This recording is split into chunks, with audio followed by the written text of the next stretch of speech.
La pandémie a révélé la force d'autres virus pour lesquels on ne trouve pas de vaccin depuis des millénaires.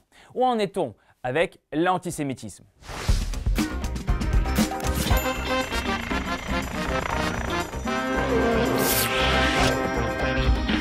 Salut, je suis Oleg Chomer et c'est le blog à part. Si vous avez été victime de discrimination en France, l'État vous offre un outil supplémentaire. Accompagner, écouter, dénoncer et réprimer les incitations à la haine et d'autres abus grâce à une plateforme spéciale.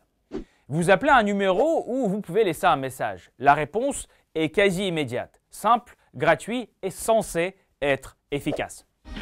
Cette plateforme de lutte contre les discriminations a moins de 2 mois, mais elle recense déjà des milliers de cas. Parmi ceux-ci, l'antisémitisme est l'un des plus répandus. En février, un hommage national a été rendu à Ilan Halimi, enlevé, torturé et tué il y a 15 ans parce que juif. La lutte contre toute forme de haine est un combat quotidien, tweet Emmanuel Macron. Mais 15 ans après la mort d'Ilan Halimi, l'antisémitisme est un phénomène répandu en France.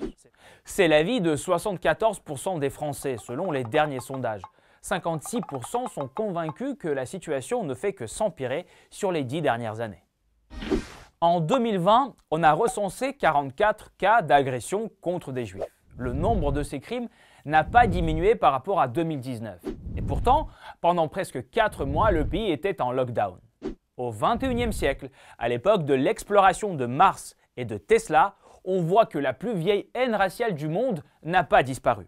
Aujourd'hui, la théorie du complot juif est utilisée dans le contexte de la pandémie aussi. Cette fois-ci, les attaques antisémites sont dirigées contre l'ancienne ministre de la Santé, Agnès Buzyn, et son mari, le professeur immunologiste Yves Lévy. Des caricatures et des tweets moyenâgeux qui renvoient à l'idée de la propagation de la peste au XIIIe siècle pour laquelle les Juifs ont été tenus responsables. Des vidéos complotistes qui font des centaines de milliers de vues sur Internet. On se souvient aussi des attaques contre Miss Provence, April Benayoum, après qu'elle ait révélé que son père était un juif italien. Des attaques xénophobes sur Internet et des menaces aussi contre la députée de La République En Marche, Yael Braun-Pivet. La présidente de la commission des lois de l'Assemblée nationale a dû porter plainte à plusieurs reprises. L'antisémitisme a du mal d'être éradiqué. Les statistiques du ministère de l'Intérieur le prouvent. Depuis 2000, le nombre d'agressions des Juifs en France a augmenté de presque 8 fois par rapport aux années 90. Le début de ce nouveau millénaire nous déçoit par la résurgence d'un vieil antisémitisme médiéval.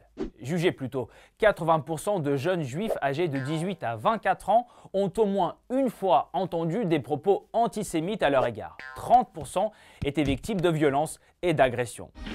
On peut créer des plateformes et continuer à recenser les cas de xénophobie de toutes sortes, mais force est de constater que le virus de l'antisémitisme est plus contagieux que celui du Covid-19.